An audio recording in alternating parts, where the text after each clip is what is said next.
আধুনিক ক্রিকেটের fab four বলা হয় Virat Kohli, Steven Smith, Joe Root ও কেইন উইলিয়ামসনকে। পাকিস্তানের ভক্তরা আবার আদর করে সেই তালিকায় রাখতে চান বাবর আজমকেও। ভারতীয় ভক্তদের দেয়া কিং কোহলির মতোই অনেকেই কিং বাবর বলে উল্লেখ করে থাকেন বাবরকে। তবে এসব মোটেও উপভোগ করছেন না বাবর। ভক্তদের অনুরোধ করেছেন তাকে কিং বাবর নামে না রাখতে। পাকিস্তান ক্রিকেটে হালের সবচেয়ে বড় তারকা নিঃসন্দেহে বাবর আজম।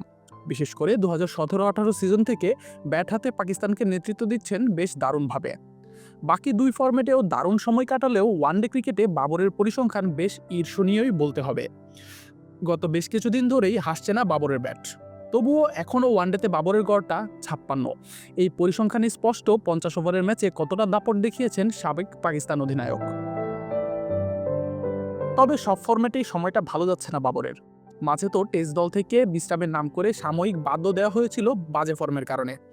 আর টি-20তে নিয়মিত রান করলেও স্ট্রাইক রেটের কারণে বরাবরই সমালোচিত বাবরের ব্যাটিং।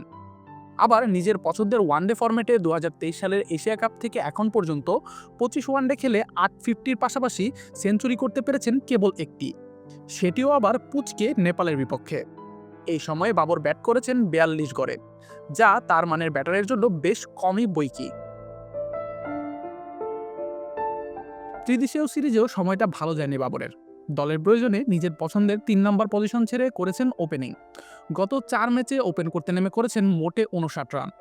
এরপরই ভক্তদের উদ্দেশ্যে বাবরের অনুরোধ তাকে যেন কিং বাবর নামে অভিহিত না করা হয়। বাবর বলেন, প্রথমত আমাকে কিং নামে ডাকা বন্ধ করুন, আমি এখনো তা হইনি। দেখা যাক অবসরের পর মানুষ আমাকে কি নামে ডাকে। ওপেনিং আমার জন্য নতুন পজিশন এবং দলের চাহিদা অনুযায়ী আমি এই দায়িত্ব নিয়েছি। অতীতের দারুণ সব রেকর্ড পেরোনো জোগালেও সামনের দিকে বেশি তাকাতে চান পাকিস্তানের হয়ে চ্যাম্পিয়ন্স ট্রফি জেতা এই ক্রিকেটার। বাবর বলেন, আমি অতীত নয়, বর্তমানে দৃষ্টি দিচ্ছি।